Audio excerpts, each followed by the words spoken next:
Assalamu alaikum. Hope you all doing well. My name is Sarwazam and my topic of presentation is housing. And I'm going to present it on behalf of my group, which includes roll number 31, 32, and 33.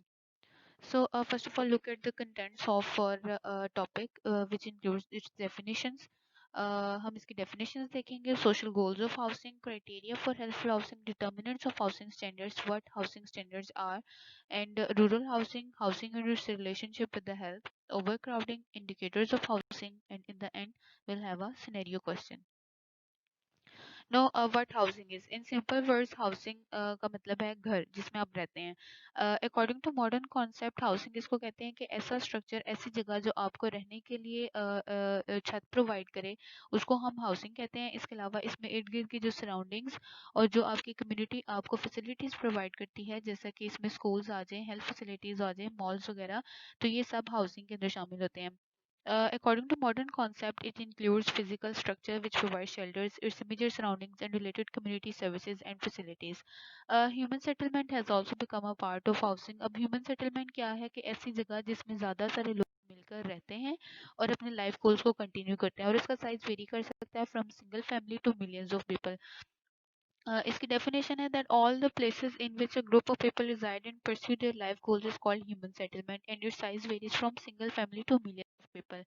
WHO ने जो है residential environment word has preferred bye WHO in place of housing. अब WHO क्या कहते हैं कि ऐसी जगह ऐसा स्ट्रक्चर जो कि इंसान यूज़ करता है अपने रहने के लिए और उसके अंदर जितनी भी फैसिलिटीज़ इक्विपमेंट्स डिवाइसेस सर्विसेज उसको अवेलेबल हैं उसको वो अपनी सोशल मेंटल और फिजिकल हेल्थ को इम्प्रूव करने के लिए यूज़ करे तो उसको कहते हैं कि यह है रेजिडेंशियल इन्वायरमेंट या हाउसिंग। और इसके अलावा WHO ने जो इसकी सराउंडिंग्स हैं उसको नेबरहुड और माइक्रो डिस्ट्रिक्ट का नाम दिया और उसको भी डेफिनेशन में इंक्लूड किया है। According to WHO, the definition of residential environment is the physical structure that man uses and environments of structure including all necessary services, facilities, equipment, and devices needed or desired for physical and mental health and social well-being of the family of individual. The immediate surroundings of residential building are called neighborhood and or micro district. ना what are the social goals of housing कि housing का मकसद क्या है, उसकी ज़रूरत क्यों है, तो उसको हम देखते हैं तो उसके अंदर सबसे पहला गोल जो है that is shelter which is the basic need of human कि उसको रहने के लिए जगह मिले, उसको रहने के लिए एक छत मिले। एंड फैमिली लाइफ के उसके अंदर किस तरह से वो अपनी फैमिली लाइफ को लेकर चलता है, क्या उनका लाइफ स्टाइल है वो सब।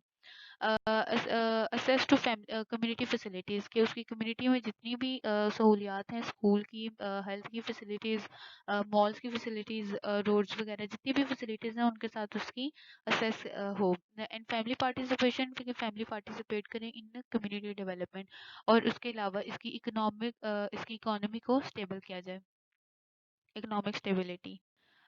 No how can we achieve these goals, इसको अचीव करने के लिए गवर्नमेंट को हाउसिंग स्कीम्स बनानी चाहिए, उनको रोल प्ले करना पड़ेगा। As housing schemes are very common these days के डिफरेंट सोसाइटीज़ में डिफरेंट सिटीज़ में डिफरेंट हाउसिंग स्कीम्स हैं जिन्होंने लिविंग कंडीशन को हाउसिंग कंडीशन को बहुत बेहतर कर दिया है।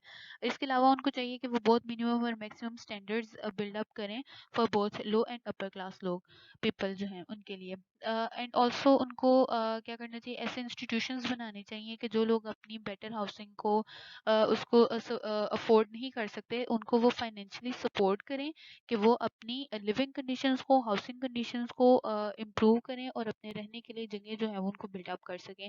सो they should create financial and physical institutions gear to helping low income people obtain credit for building or improving their houses.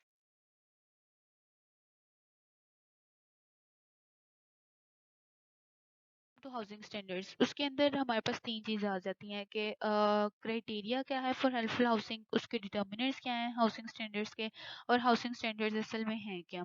सो हम उनको देख लेते हैं। First of all the criteria for helpful housing के मतलब ऐसी हाउसिंग कि जो आपको आपकी हेल्थ को प्रमोट करे, उसके लिए क्या क्राइटेरिया होना चाहिए। सबसे पहले ये कि आपको वो फिजिकल प्रोटेक्शन प्रोवाइड करे, आपको रहने के लिए जगह प्रोवाइड करे, छत प्रोवाइड करे, शेल्टर।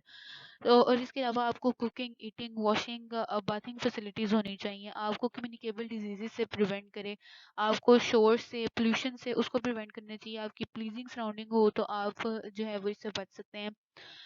और इसके अलावा जो है वो टॉक्सिक जो मटेरियल्स हैं, हार्मफुल मटेरियल्स हैं फॉर द हेल्थ, उनसे दूर होना चाहिए कि अगर आपकी किसी इंडस्ट्रियल एरिया में आपकी हाउसिंग है तो that's not suitable for your health, क्योंकि उसके अंदर जो भी टॉक्सिन्स हैं that can contaminate the environment, the surrounding water.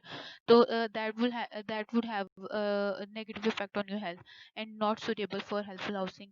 And it can also, it should also promote your mental health. वो किस तरह से करनी चाहिए? To community development, to healthy social relationships and reflex regard for ecological principles के man को और उसके जो इन्वायरमेंटल रिसोर्सेज हैं उसके दरमियान एक बैलेंस जो है उसके थ्रू भी मेंटल हेल्थ को प्रमोट करता है ये। Know what are the standard determinants of housing standards के कौन सी चीज़ें हैं जो आपके हाउसिंग स्टैंडर्ड्स को इफेक्ट करती हैं? उसके अंदर family income, family size, lifestyle, family composition के कॉम्पोजिशन मीन्स के उसके अंदर कितनी एज के लोग हैं और कितने मेल हैं फीमेल हैं, वो सब भी इसको इन्फ्लुएंस करते हैं। स्टैंडर्ड ऑफ लिविंग क्या है? स्टेजेस इन लाइफस्टाइल, एजुकेशन के वो एजुकेटेड हैं या इलिटरेट हैं, इसका भी बहुत इंपॉर्टेंट रोल है। कल्चरल फैक्टर्स जो है ये भी इंपॉर्टेंट है। क्लाइमेट एंड सोशल ट्रेडिशंस, ये सब हाउसिंग स्टैंडर्ड्स को इफेक्ट कर। Know what housing standards are जिनकी हम बात करें। हाउसिंग स्टैंडर्ड्स के आपकी आइडियल सिचुएशन क्या होनी चाहिए आपकी साइट के लिहाज से, कि आपका घर जो है वो किस जगह पर होना चाहिए, आपके घर में कमरे किस तरह होने चाहिए, कितने होने चाहिए, उनकी वॉल्स जो हैं वो कैसी होनी चाहिए, फ्लोर कैसा होना चाहिए। तो उसकी एक आइडियल हाउसिंग जो है वो किस तरह से हो सकती है। वन बाय वन हम उसको देखते हैं। फर्स्ट ऑफ ऑल साइट, कि आपका घर आपके घर के लिए आइडियल लोकेशन क्या है।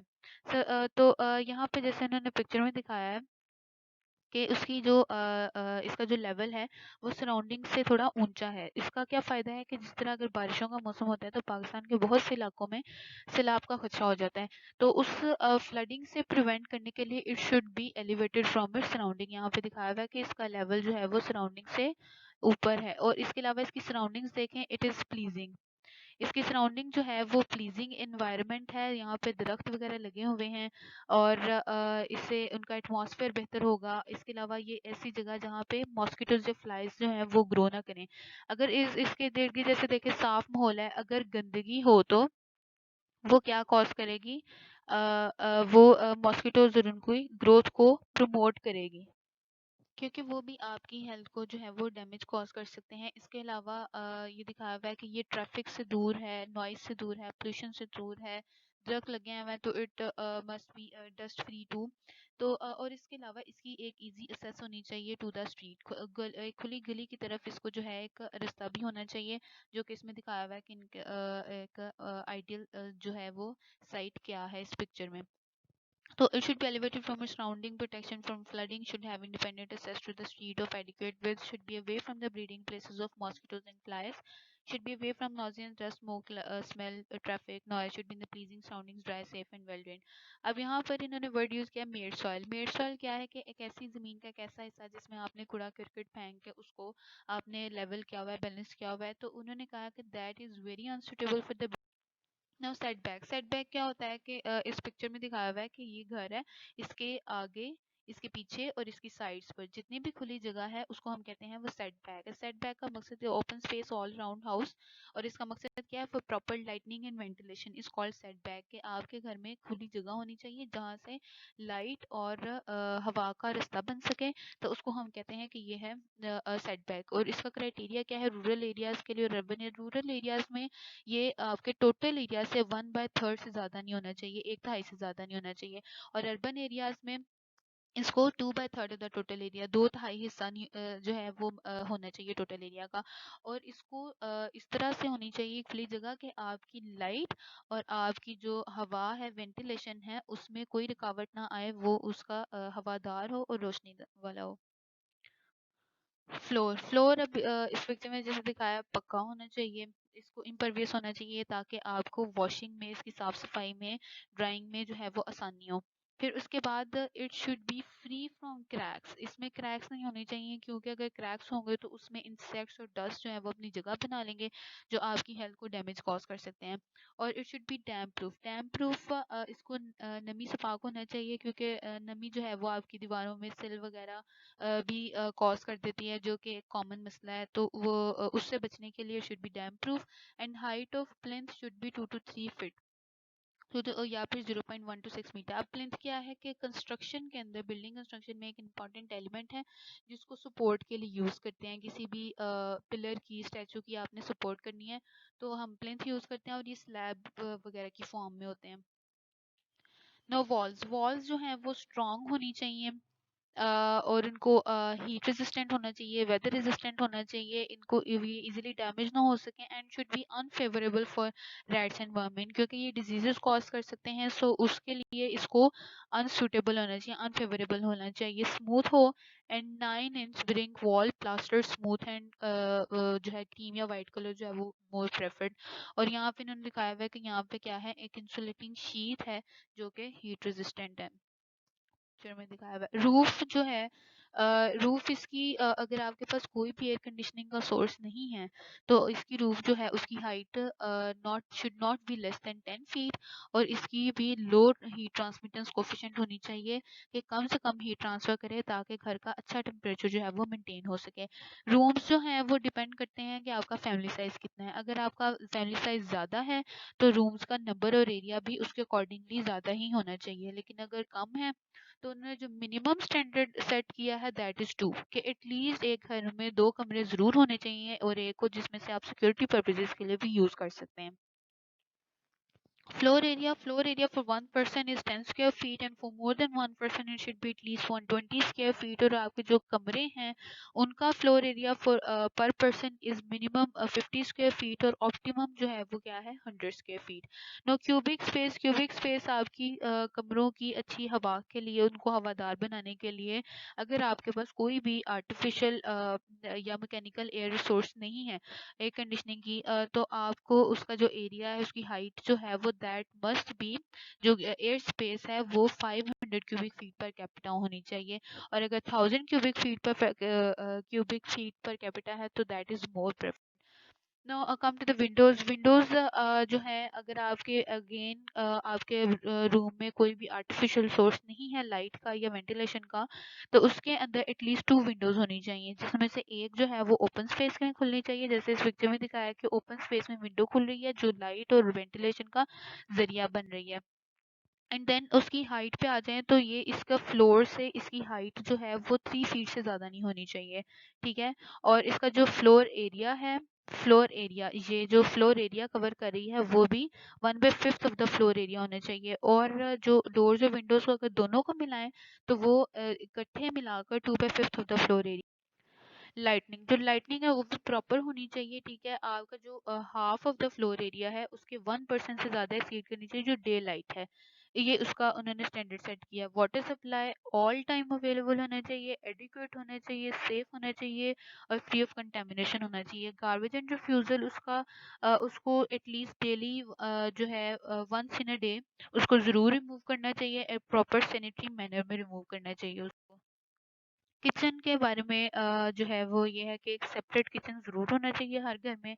उसकी प्रॉपर लाइटनिंग होनी चाहिए, जैसे ये विंडो भी इन्होंने बनाई है लाइटनिंग और वेंटिलेशन के लिए प्रॉपर। एग्जॉस्ट वगैरह भी इम्पोर्टेंट है, वो भी आप लगवा सकते हैं। और ये सिंक होना चाहिए for proper washing of utensils. यहाँ पे स्टोरेज सिस्टम होना चाहिए for food, for utensils, for water and fuel की प्रॉपर सप्लाई होनी चाहिए, जैसे यहाँ पे इन्होंने दिखाया हुआ है।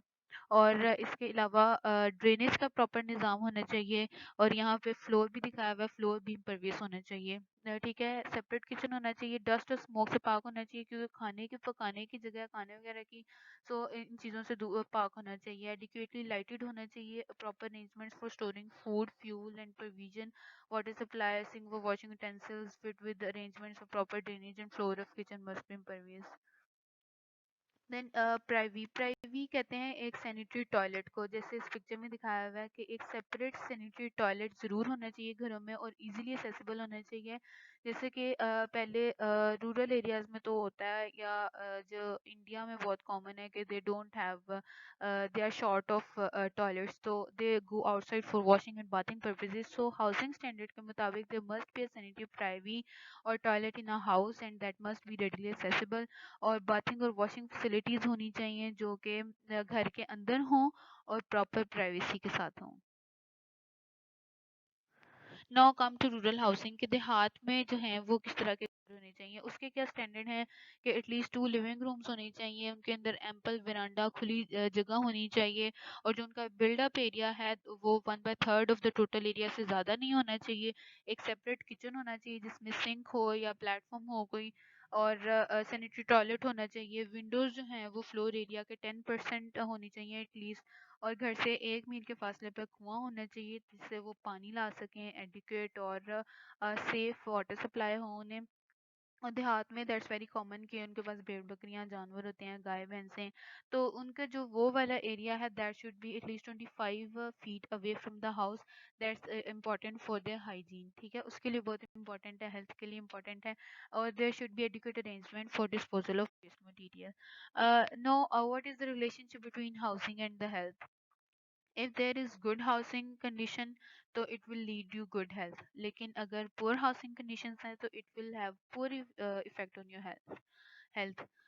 सो कैसे इफेक्ट कर सकती है इसमें, रेस्पिरेटरी इन्फेक्शंस कॉज कर सकती है कि अगर आपकी हाइजीन प्रॉपर नहीं है, आपकी ओवर क्राउडिंग है, तो रेस्पिरेटरी इन्फेक्शंस हो सकते हैं, इनमें से फ्रॉम 1% टू अनदर। इसमें common cold, TB, influenza, diphtheria, bronchitis, measles, whooping cough हो सकता है। स्किन इन्फेक्शंस हो सकते हैं कि वहाँ पे अगर इंसेक्ट्स वगैरह हैं या डस्ट है या कोई भी इस तरह की, तो उससे एलर्जी हो सकती है। Scabies, ringworm, impetigo, leprosy, rat infestation, as I already told, वहाँ पे जब हमने वॉल्स की बात कर रहे थे कि that should be in unfavourable for rats. So अगर उनके लिए फेवरेबल होगी, रैट्स वगैरह आएंगे तो वो प्लॉग या ताउन की बीमारी लग सकती है, ठीक है। Arthropods, house flies, mosquitoes, bugs, fleas की अगर उसमें कंटामिनेशन है, प्रॉपर डिस्पोजल नहीं है रिफ्यूज का, तो उसकी वजह से हाइजीन प्रॉपर नहीं है, तो हाउस फ्लाइज और मॉस्किटोज आ सकते हैं। हाउस फ्लाइज की वजह से जीआई डिसऑर्डर्स हो सकते हैं आपको, डायरिया वगैरह। मॉस्किटोज की वजह से डेंगू हो सकता है आपको, या मलेरिया हो सकता है। एक्सीडेंट्स हो सकते हैं due to defect in house in इस environment, that if you have used substandard material that it may cause the fall of the building, that includes in the accidents as these days occurring in the Karachi. You can see that every other day there is a news of falling of building. So that will lead to high morbidity and mortality, and also psychosocial effects हो सकते हैं। If there is overcrowding, it also affects the behavioral disorder, your psychological effects cause कर देती है। और अगर isolation है, तन्हाई का शिकार है, तो वो भी neurosis और behavioral disorders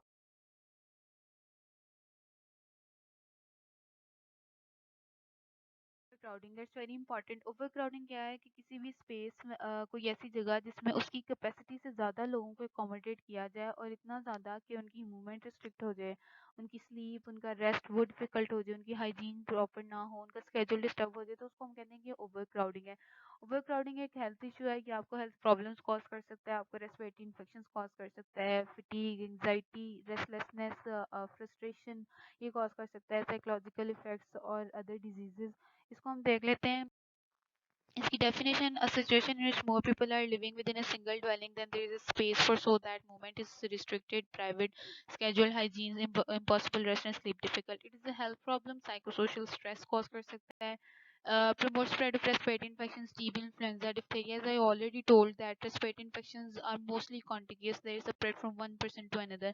So TB is very dangerous disease। अगर ये घर overcrowding है और घर में किसी एक बंदे को है, तो इट्स वेरी डिफिकल्ट कि आप उस बंदे को दूसरे बंदों से लगने से बचा लें, क्योंकि इसमें आइसोलेशन की ज़रूरत होती है। तो if there is overcrowding, that it's almost impossible to isolate that person from other.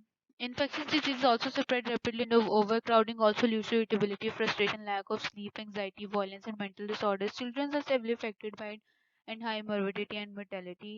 Now, they have set standards with respect to overcrowding। उसमें persons per room का criteria है, standard है, floor space का standard है, और sex separation। अब ये persons per room अगर हम उन्होंने set कर दिए हैं कि इतने rooms होंगे, इतने person हैं तो उनके लिए इतने room होने चाहिए।